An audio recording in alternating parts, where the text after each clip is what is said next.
እንኳን ለጌታችን ለኢየሱስ ክርስቶስ የልደት በዓል በሰላም አደረሳችሁ። በዓሉን በተመለከተ ዛሬ ደግሞ ለየት ባለ መንገድ ወደ እናንተ ቀርበናል። በተለያየ አይነት ሁኔታ ይህን ቀን እያሰብን እንደሆነ የታወቀ ነው። ለተወሰኑ ደቂቃዎች ከአንድ ቤተሰብ ጋር እናሳልፋለን። በክርስቶስ ኢየሱስ እህትና ወንድማችን ከሆኑ ቤተሰቦቻችን ጋር አብረን የበዓልን ለማሳለፍ መጥተናል። ስለ ጌታ ብዙ የሚነግሩን ነገር አለ። በህይወታቸው እግዚአብሔር ያደረገላቸውን ነገርና እያለፉበት ያለውን ነገር ያጫውቱናል። እግዚአብሔር አምላክ ይባርካችሁ። ቤታችሁን ፈቅዳችሁ ጊዜና ሰዓታችሁን ሰጥታችሁ ይህንን ዝግጅት ደግሞ አብረን እንድናሳልፍ ፈቃደኛ ስለሆናችሁ እግዚአብሔር ይባርካችሁ።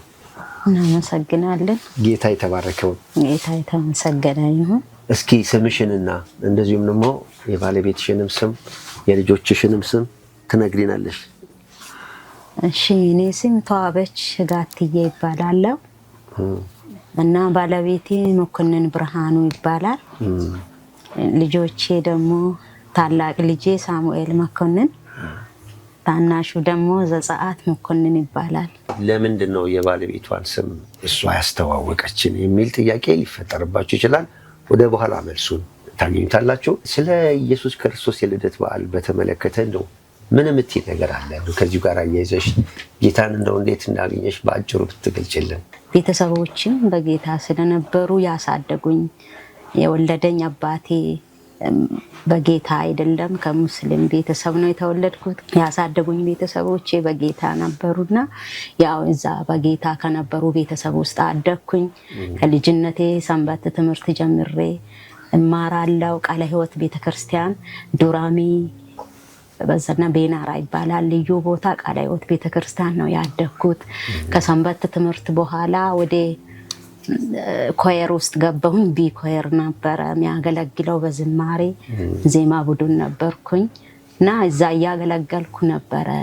2002 አካባቢ ነው ወደ አዲስ አበባ ምድር መጣሁኝ። ያም ደግሞ ስራ በመፈለግ ምክንያት ነው ከዛ ሊወጣ የቻልኩት።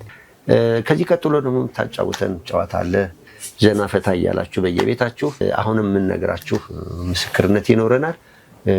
አብራችሁን ስለሆናችሁ በጣም ጌታ ይባርካችሁ። ለምንድነው ባለቤት ስሙን ያላስተዋወቀን? ያው እሱ አሁን በዚህ ባለበት ወቅት ትንሽ የመስማት ችግር ስለነበረው ነው። ያወራል ለራሱ ቢያወራም ያው ድምፁን ጮክ አድርጎ ነው የሚያወራው። ሁለቱም ጆሮ አሁን እየሰሙ አይደለም። ሙሉ ለሙሉ አይሰማም። ከድሮም ጀምሮ ነው የማይሰማው ወይስ ምንድነው? ከድሮ አይደለም። ማስማት የተሳነው 2014 መጋቢት 5 አንድ ቸርች እያመለክን እያለን በድንገት ምንም በማናቀው መንገድ ያው ሙሉ ቸርች ውስጥ የምናመልከው ህዝብ በሙሉ ምንም የምናቀው ነገር አልነበረም። በሰዓቱ መለክን ነበረ።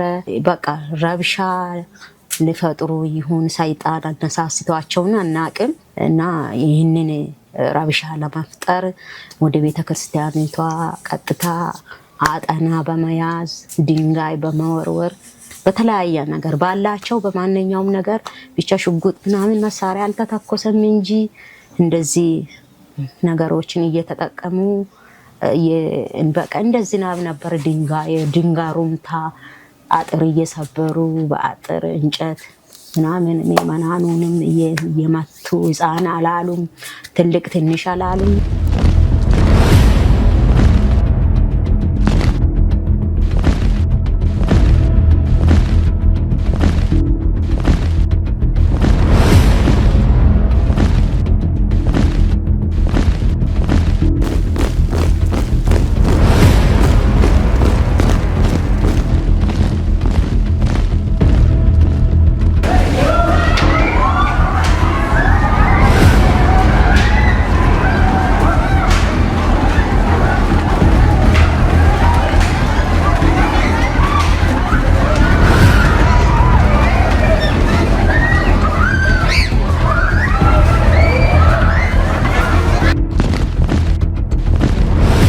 በቃ እንደዚህ ዝናብ ነበር። ድንጋይ ሩምታ አጥር እየሰበሩ በአጥር እንጨት ምንድነው ብሎ እሱ በሰዓቱ ደነገጠና እነሱ እንደዚህ ምንድነው አለ። ዞረና በቃ ምንድነው እስቲ ምን ተፈጥሮ ነው ሰላም እንፍጠር ሊጠይቃችሁ ምንድነው ችግራችሁ እያለ ነው ወደ እነሱ ድንጋይ እንትን ሲል ዞረና እናገራቸው። ሰው ተደነጋገጠ። ምዕመናኑ እንዳለ ተበታተኑ። ሕፃን ያዘ፣ ስልክ ሁሉም ሰው ጫማውን ጥሎ እስከሚሸሽ ድረስ ሰው ችቡድ እየሰበረ በር ስር እየገባ ወንበር ስር እየገባ በቃ ሁሉም እያመለጠ እያለ እሱ በቃ ትልቁን ልጅን ተሸክሞ ነበረ። በከዛ ከድንጋይ እንትን አዲናለሁ ብሎ እንደዚህ ሆኖ ጀርባውን ሰጥቶ ለድንጋይ ለነሱ እሱን እንደዚህ ሸፈነና ቆመ። እኔ ደግሞ ከእሱ እግር ስር እንደዚህ ተደበኩ። ወደኩኝ ተንሸራትቼ።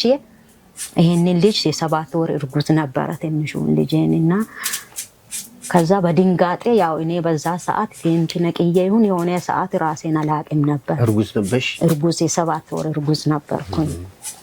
እና ከዛ ልጁን በእኔ ላይ በወደኩበት ወረወረ። እንቺ ልጁን አለና ልጄን እኔ ላይ እንደገና እኔ ወድቄ ያለው ሰው እየተራሮጠ ነው እና ከላያችን ላይ እየረገጣም እየዘለለ ነው። ያም ሆኖ እያለ ይሄን ልጅ እኔ ላይ አረገና ትልቁን ልጅ ይዞ ነበረ እኔ ላይ አስቀመጠ። ከዛም ፊቱ ነው ወደ እነሱ አዞረ። እኔ ምንድነው ምን ተፈጥሮ ነው ችግራችሁን ሊጠይቅ ብዬ ነው ምን እንደሆነ ሊጠይቅ ብዬ ነው ብሎ ሲል አይ አንተ እንደዚህ አይደለህም ነገር ፈልገኝ ነው የዞርከው አለና ድንጋይ እንደዚህ ይዞ ከውጪ ነው በሁለት እጅ ነው እንደዚህ ይዞ መጣና ግንባሩ ላይ ሰጣ። ከዛም እሱም እንደዚህ ያዘ። የሆኑ የተወረወረውን ድንጋይ እሱና አንድ ልጅ ከዛ በኋላ ሲያይ ማንም የለም። ታው አምልጥ እላለሁ እሱን እኔ ወድቄያለሁ። መቼም ልጅ ይዣለሁ ላይ ጎዱኝ ይችላል ብዬ እኔ ስለራሴ እንትናል ተስፋ ቆርጫለሁ። ከቆምኩ የሚወረወር ድንጋዮች ያገኙኛል፣ እሱንም ይወግራሉ ብዬ ያው ወንበሮች እንትን ባሉበት እንዲህ መሬት ላይ በወደቁ እንዲህ ሱሪውን እየጎተት ውጣ ውጣ ውጣ ይላለሁ። እሱ ሊወጣ አልፈቀደም። እኔም አለው ልጁም አለ፣ ሌሎች እናቶችም ነበሩ ውስጥ እንዲህ ወድቀው የነበሩ። ከዛ በቃ እሱ በዛ ሰዓት ተጠጉ። በኃይል ሲገቡ አንድ የነበረ አመለጠ። እሱ ብቻውን ያዙት። እዛ ውስጥ ያዙና በኃይል በቃ ሁላቸውም አጠን። ሌሎችም እንዲህ አጥር እየነቀሉበት ሙስማርም ነበረ እንዲህ አናቱ ላይ ያወጣሉ፣ ይቀጠቅጣሉ። በቃ ተደፋ በግንባሩ እንዲህ ነው ተደፋ። ይሄ ሁሉ ሆነበት ብትይኝ እሱ ላይ ነው ግን ሲታይ እኮ አይመስልም። የሚገርም ነው። እግዚአብሔር ይመስገን። እኔ ሁሉም ሰው እኮ በጣም በቀኑ ያየ ሰውና አሁን ያለውን እንትን የሚያይ ሰው በጣም ነው እግዚአብሔርን የሚያመሰግነው። ብዙ ቅዱሳን የነበሩ በሰዓቱ ያዩቱ በቃ ሰውየው ሊፈነዳ ነው ሁላ ሲሉ ነበረ። እስከዚህ አበጠ፣ ይሄ በጣም አበጠ። አይኑ እንደዚህ ወጥቷል። ዳለ ደም በጆሮ ይወጣል፣ በአፍንጫ ይወጣል፣ በአይን ይፈሳል። አይንም ተመታለች። አይን እንደዚህ እንደ ኳስ ነው በቃ እንትን ያለችው። ከዛም በዚህም አይን እንዲህ አብጦ እንትን ባለበት ደም በዚህ ይፈሳል። ከየት ይውጣ እና በቃ አይኑ ፈሷል ነው ያልነው። ደሙ ሲጎርፍ በአፍንጫ በአፍ በጆሮ ይወጣል ደም። አንቺ በዛ ሰዓት ይሉ ስታይ ምንድነው ስሜትሽ? እኔ በቃ ነፍሰ ጡር ነኝ በሰዓቱ። እኔ ተው እሺ እኛን ይደሉ ግን ይሄን ልጅ አውጡልኝ አልኳቸው የገቡትን። እኛ ችግር የለም እሱን በቃ እሱን ወደ ውጪ እንዲወረውሩ ነው በሐሳቤ። በዛ እንትን ውስጥ እሱ እንዳይጎዳ ብዬ ያው መንግስት ነፍስ ነው፣ እኛ ብንሞትም ሰው የሚያሳድግ አይጠፋም፣ በሰው ቤተሰብ ያገኛል በማለት እሱን አውጡልኝ ልጄን አዲኑልኝ ነው ብቻ። እጄን ዘረጋውና እንዲህ ለመን እንዴ ለምን አንቺ እርጉዝ ሆነሽ እዚህ ውስጥ ምን ትሰሪያለሽ? እስካሁን ለምን አልሸሸሽም ነው ያለኝ። ካላዬ ላይ ልጁን አነሳ እንዲያው ባርጎ ተሸከመና እሱም የሚመጣ ድንጋዮች አስፓልት የሚወረወር ስላሉ እንዳያገኘው ብሎ ልጁን እንዲይዞ እኔን ከነሺቴ አወጣኝ። ከዛ ቸርች ውስጥ ያው እሱ ጸጥ አለ። ወዲያው ደግሞ እንደዚህ ይጎርፋል። እግዚአብሔር ያው ዓላማውን እሱ ያውቃል። እኔ ለልጁ ነበር የለመንኳቸው በሰዓቱ። እኔንም አወጡኝ። እኔን ሲያወጡኝ ልጁ ሲያወጣኝ እዚህ ጋር ነው ድንጋይ ያገኘኝ። መጀመሪያ በቆምኩ ሰዓት እንደዚህ ድንጋይ እያለፈ ነበረ እና ወንበሩ እግሬን መቶኛል። ከዛ እንትን ለማምለጥ ድንጋዩ እንዳያገኘኝ ብዬ እንደዚህ ቁጭ ብዬ ነበረና መሬት ላይ። ከዛ ሲቆም ሲያወጣኝ ድንጋይ ወደዚህ ጋር አገኘኝ። ከዛ እዚህ ጋር ጠባሳ እንዲህ ገብቶ ነው ድንጋይ ገብቶ ወጣ። እጄ እንደዚህ ያበጠ። ከዛ በኋላ ውጪ ያየኝ ሰው ይሄ ድንጋይ ሆድሽ ላይ ቢያርፍ ልብሽ ላይ ቢያርፍ አንቺ እዛው ጸጥ ብለሽ ነበር ለእናንተ ብሎ ነው ወይስ ለዛ እናቶችን ብሎ ነው? እሱ ራሱን ሰጥቶ እንደዚህ ሆነ መስዋዕት ሆነ በቃ ሞቷል ነው ሁሉም ሰው ውጫ ሞቷል አሉ። በኋላ መጨረሻ ላይ ትተዋችሁ ሄዱ ወይስ? ወዲያው ተደወለ። መከላከያ፣ ፌዴራል ፖሊስ፣ አዲስ አበባ ፖሊሶች ደረሱ። ፒክአፕ በእነሱ መኪናቸው ሲደርሱ ደግሞ እኔ በቃ ወንድማችሁ እንደዚህ ሆኗል ሞቷል ግን ይውት ሞቷል እያልኳቸው አስፋልት ላይ ውጪ እንደወጣው ፖሊሶች መጡና እሱን ፒክአፕ መኪና ውስጥ አረጉና በአፋጣኝ ቤጂንግ ጦርነሽ ቤጂንግ ወሰዱት። እዛ ድንገተኛ ሕክምና እንዲያገኝ እዛ አስገቡት። ይሄ ክፍት ነው ግንባሩ ተከፍቷል፣ ደም ይፈሳል እና ያው ለአካበዛ ሰዓት የአጥንት ስብራት ነው ወደ ውስጥ ገብቷል። አጥንቱ ተሰብሮ ድንጋዮች ሲያገኙት እና ወዲያው ምንም ማደንዘዣ አልተሰጠውም ነበር። እንዲሁ ነው የተሰፈረ። እዚህም ተፋንክቷል፣ ክፍት ነበር። በቀኑ ፀሐይ ነው። እዚህ ቤተክርስቲያን ውስጥ የፈሰሰ ደም እስከዛም ይፈስ ነበር። ከዛ ደግሞ ያው ምንም እያበጣ መጣ። በጣም በቃ እየተናው ሰው እንዳለ በቃ ኦቨር ድሮ ከሚናቀው ሰው ሌላ ሰው እየሆነ ማለት እንዴ ሰውየው በቃ ሊፈነዳ እኮ ነው። የደረሱ ቅዱሳን አዘን። የማይሰማ ጆሮ ጋር የደረሰ ጉዳት እንደደረሰ አላወቅን። ማንም አልነቃም። እዛ ከደረሳችሁ በኋላ ነው አልነቃን የነገሯችሁ ሐኪሞች? ወንድማችን ጴጥሮስ በዛ ሰዓት በጣም ያው እግዚአብሔር እኔ እንጃ ብቻ እንደ ታናሽ ወንድሟ ነው የረዳን ማለት ነው። እሱ ሂጂ በቃ ዛሬ አንቺ ቤት ይደረ ከስራ ወጥቶ ስራ ውሎ ከስራ ወጥቶ እሱ ጋር ያድራል እና ብዙ ተስፋ የመቁረጥ አለ አይደለም። ብዙ ነገሮችን በቃ ተስፋ ቆርጬ በቃ የሆነ ነገር ይሁን እኔም ቢሆን ልሙት የሚል ነገር ውስጤ ስለገባ ዳንዝጄ ጸጥ ብያለሁ። ከሆነ ቀናት በኋላ እሱ ሲያወራ ትንሽ ነው የሚያወራው። እኛ የምናወራው ምንም አይሰማም። አወራለሁ አይሰማም። እንዴ ጆሮ አይሰማም ይሆን እንዴ የሚል ነገር ውስጤ ላይ መጣ። ዶክተር ሲመጣ ሊያያው ሲመጣ ዶክተር እኛ የምናወራውን እኮ የሚሰማ አይመስለኝም፣ እየሰማ አይደለም። እሱም ደግሞ ሲያወራ በትንሽ ድምፅ ነው የሚያወራው እና እሱ ገና አልተሻለም። ውስጡ ቅጥቅጥ ነው። መስማር ገብቶበታል እንዳለ አጥንቶች። ይሄ ቅሉ በጣም ተቀጥቅጦ ተጎድቷል። ብትን እንዳለ እንደ መስታወት ነው የሆነ። የተነሳውን አላየሽም ወይ? እዛ ነው አሉሽ? አዎ ለዛ ነው። እና ፓወር የማውራት እንትን አሁን ቢቆ አሁን አያወራም። ወፋሱ ከውስጥ ደም ረግቶ የደፈና ነው የመሰላቸው እና ከዛ እንደገና ከዚህ በላይ ይነሳ ተባለ። ተነሳ። ሲነሳ ላካ አንጎል ነው ነርቭ ነው የተቆረጠ እዚች ጋር የመስማ ወደ ዋናው መስሚያ መልእክት መስማ ድምጽ የሚያስተላልፈው ዋና እንትኑ ከዚህ ጋር ተቆርጧል። ታዲያ ይሄ ምን ይሻላል ነው ያልኩት። ይሄ ከባድ ነው ለኛ ከባድ ነው። ሕክምናውም እዚህ ጋር እንትን ኢትዮጵያ ሀገር ውስጥ የለም።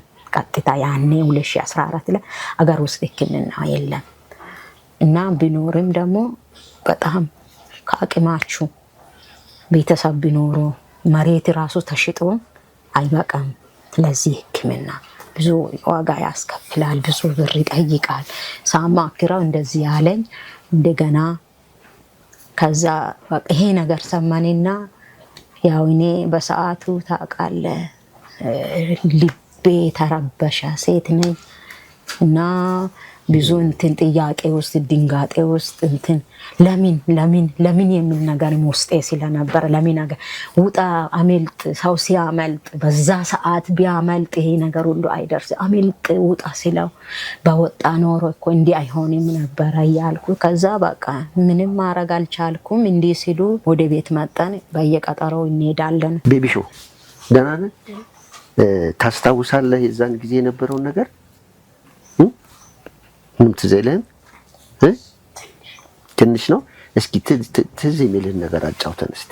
በጣም ያስፈራ ነበር። ከዛ ሰዎቹ ራሱ እየገፈተሩ ነው የሚወጡት ችቦ እየሰበሩ እሺ ከዛ እናቴ አባቴን ወጣ ስትለው እሱ ወደ ኋላ ይዞራል አያት።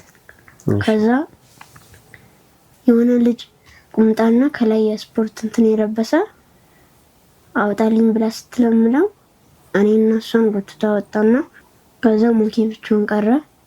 ከዛ በጣም አዝኛለሁ። የዛን ቀን ራሱ አልቅሻለሁ። እየጸለይክ ነው ጌታ እንዲፈውሰው? ምንድነው አሁን ለአባት ልትለው የምትፈልገው ነገር ምንድነው? በጣም ወድሃለሁ፣ አከብርሃለሁ። እስቲ ሂድና ሳመው።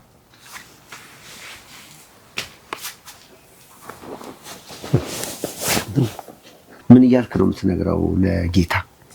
አባቴን እንዲፈውስልኝ ወንጌልን ይዞ ሰባቱንም አይገር እንዲዞር ጠይቋል። ጌታ ደግሞ ይህን እንደሚሰማ እኔ ደግሞ አምናለሁ። አሁን እየሰማ እንደሆነ በመካከላችን እንዳለ ታምናለህ አይደል? በጣም ጀግና ነህ አንተ፣ በእውነት ጀግና የወንጌል አርበኛ። ምክንያቱም ለሰው የማይቻል ለእግዚአብሔር ይቻላል አይደለም? አባቴ ሀብታም እንዲሆን እንደዚህ እንዲኖረው አይደለም ያልከው። ወንጌልን ይዞ በሰባቱ ክፍለ ዓለማት የሄደ ወንጌል እንዲሰብክ አይደል ያልከው? በቃ እኔም አምናለሁ።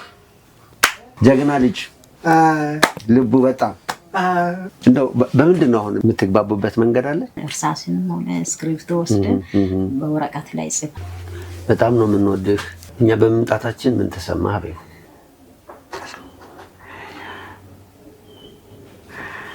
በጣም ደስ ብሎኛል።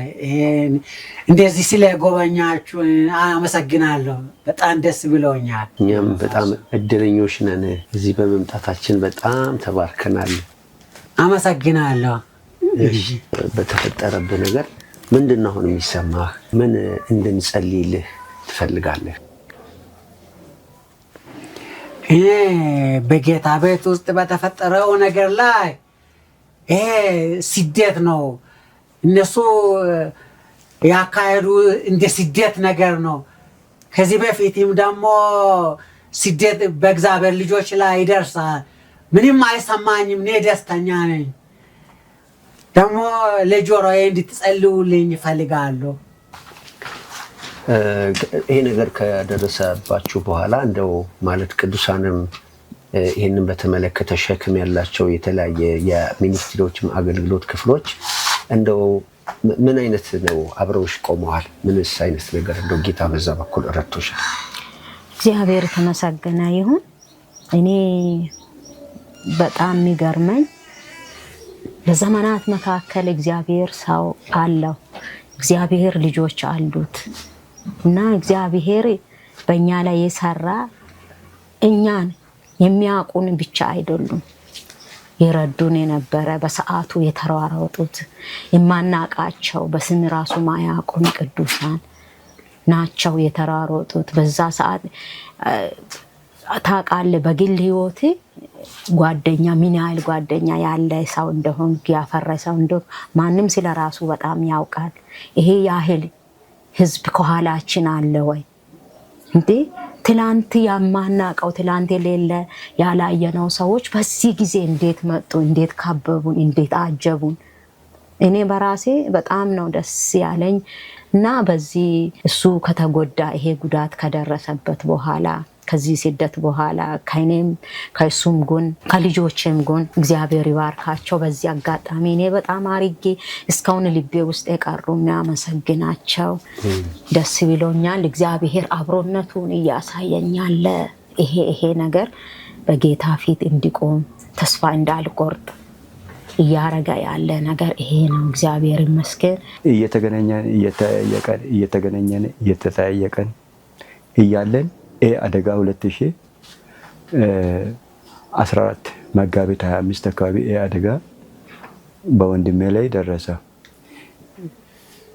ቸርች ለአምልኮ ሄደው ነው ይሄ ጉዳይ በእነሱ ላይ የደረሰው። እሷ ቅድም ስታወራ ይሄ ልጅ እርጉዝ ነበረች 7 ወር እንዳለ አፍኗል። ይሄ ፊቱ አሁን እንደነበረ አይደለም። ይሄ ተነፍቶ ደም ሴሎቹ ሁሉ እንትን ሆኖበት ሌላ ሰው ነው ነበር።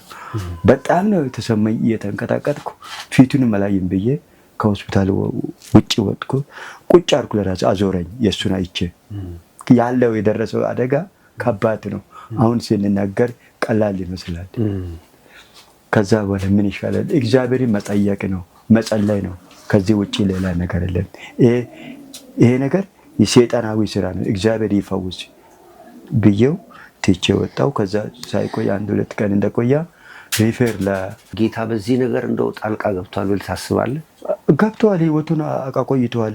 እንዳይሞት ደም ወደ ታች እንዳይፈስ እግዚአብሔርን በቃ ብዙ አገልጋዮችም በማከለ ነበሩት መጸለይ ነው። እግዚአብሔር እንዳመጣ እንደሚያነሳ ስለሚታወቅ በቃ ጌታ ሆይ ይሄ ካንተ በኩል የሆነ ጉዳይ በአንተ በኩል ስለሚነሳ እግዚአብሔር አንተ በሰራይ ነገር ሁሉ ድንቅ ነህ ብዬ እግዚአብሔር ትልቅ ነህ ብዬ እግዚአብሔር ማክበር መጥላት እንደሌለበት መክበር እንዳለበት በክፉም በደጉም ይሄ በኩል የእግዚአብሔርን ቤት ለማገልገል የእግዚአብሔርን ቃል ለመስማት በሄዱበት ደረሰበት። እንደ ስደት አድርጌ ነው የሚቆጥረው።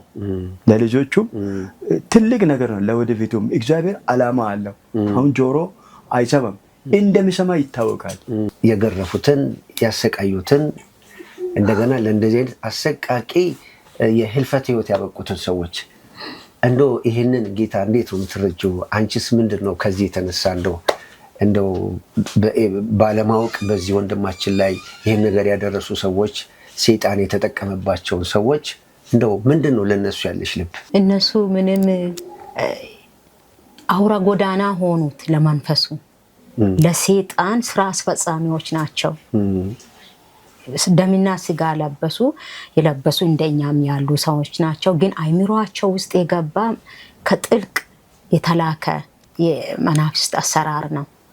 አንድ ሰው እንዴት ሰውን በወደቀበት ደጋግሞ ሲጨፈጭፍ ደጋግሞ ትልቅ ከዛ በኋላ እኮ ከጨረሱት በኋላ ሞቷል ተባባሉ። በእግዚአብሔር ፊት ጨርሰናል አሉና ትልቅ ድንጋይ አምጥተው አናቱ ላይ ሊጭኑ ሲነጋገሩ አላቅም። ከነሱ ውስጥ ራሱ አንድ ሰው በፊት ያውቀው ይሁን አላቅም። አይ እንደዚህ አናደርግ ነው። በቃ ኑ እንውጣ፣ መንግስት ኃይል እየመጣ ነው፣ እንውጣ፣ የኔ መጥቷል፣ በቃ ደርሷል ተባባሉ። ኑ እንውጣ፣ ድንጋይ አምጥታችሁ እንደዚህ አናደርግ ነው ያለ ከነሱ ውስጥ እና ያን ሰውዬ እንደዚህ ጨርሰናል ብለው ድንጋይ ልጅ እስከሚጭኑ ድረስ ጭካኔ ውስጣቸው የፈጠረ ሰይጣን ነው። እነሱ ወደ አይደለም ለሰይጣን ቀጥተኛ መንገድ ሆነው በሰዓቱ እሱ ላይ ጨከኑ። በእጃቸው ውስጥ አስገብተው እሱን ነው የረገጡት። የረኩት በእሱ ደም ነው። ሰይጣን በዛ ሰዓት የእሱን ደም ጠጣ። ረኩት፣ አገኙት፣ ጨፈለቁት፣ እንዳአሹት ገብቶሃል። በቃ የሁሉንም እንትን በእሱ ላይ ተወጡ። ጨርሰናል። እኔ ሊገባ ሲል እሱ ጋር ሊሄድ ሲል እኮ እየጎተቱኝ ነው፣ ግን ጨርሰናል ሲሉ ነው። ውጪም በእኔ ፊት እያለፉ ጨርሰናል፣ በቃ እሱ ሞቷል፣ ሬሳ ከሬሳ ጋር እኩል ሆኗል እስከሚሉ ድረስ ነው የተናገሩ። ጨርሰናል፣ በቃ እሱን ጨርሰናል፣ ሞቷል። አሁን ቶሎ ከዚህ እንጥፋ፣ ቶሎ እንሽሽ፣ እንሂድ አሉ። እንሂድ ተባባሉና በአይነ ቅጽበት ልክ አቧራ ንፋስ እንትን አንስቶ እንደሚበትን ወዴት ተበትነው አንድ ሰው የት እንደገቡ ታጣ። በጤናማ አካል እነሱ እየተንቀሳቀሱ ነው። እሱ ግን በእንደዚህ ሁኔታ አንድ አካል አቶ ሲሄድ እና ይሄንን የሚገባው ሰው ይገባዋል። እነሱ አውቃ አይደለም። ምህረት ይብዛላቸው። እኔ ምህረት ለነሱ ብቻ ሳይሆን ለቤተሰቦቻቸው ምህረት ይብዛላቸው፣ ምህረት ያድርግላቸው ነው የሚለው። ስለዚህ ዛሬ ቅዱሳን በተለያየ ሁኔታ በቤታችሁ የጌታችን የኢየሱስ ክርስቶስን ልደት የምታከብሩበት ቀን ነው። በተለየ መንገድ ደግሞ ዛሬ ወደዚህ ቤት የመጣ ነው። በዚህ ቤተሰብ ውስጥ ደግሞ ጌታ ምን ያህል እንደከበረና በህይወታቸው ስለ እምነታቸው ስለ ክርስቶስ ኢየሱስ ያለፉበትን መንገድ ተምረን ወይም ደግሞ ሰምተን በእውነት ብዙዎቻችን በጌታ ፊት የተለያየ ጥያቄዎች ይኖረናል እና አንዳንድ ጊዜ አንዳንድ ሰው ለትንሽ ጥያቄ ጀርባውን በጌታ ላይ የሚያዞር አለ። ሁለተኛ እንደው ጌታ ኢየሱስ ክርስቶስ ደግሞ በቃሉ ሲናገር አስቀድሞ ነግሮናል። በዓለም ሳላችሁ መከራ አለባችሁ ብሎናል። ሰው በክርስቶስ ኢየሱስ ወደ እግዚአብሔር መንግስት በሚመጣበት ጊዜ በቀይ ምንጣፍ ላይ ሄዶ መንግስተ ሰማይ ሰተት ብሎ ይገባል የሚል ተምሮ የለንም። አስቀድሞ ነግሮናል። እኔን ጌታ ባሪያ ከጌታው አያበልጥም ብሎ ጌታ ተናግሯል። በእሱ ላይ ስሙን ካጠፉ፣ ኢየሱስ ክርስቶስን ካሳደዱ፣ ኢየሱስ ክርስቶስን ከገረፉ፣ ከገደሉ፣ በክርስቶስ ኢየሱስ ላይ ብዙ ነገር ካደረጉ እንግዳው በእኛ ላይ እንደ እግዚአብሔር ፈቃድ የሆነ ነገር ሊደርስ የማይችልበት ምንም ምክንያት የለም። ይሄ ከምንም ነገር ጋር የሚያያዝ አይደለም። በእግዚአብሔር መንግስት ውስጥ ስንሆን ስለ ክርስቶስ ኢየሱስ የምንከፍለው ዋጋ አለ፣ የምናልፍበት መከራ አለ።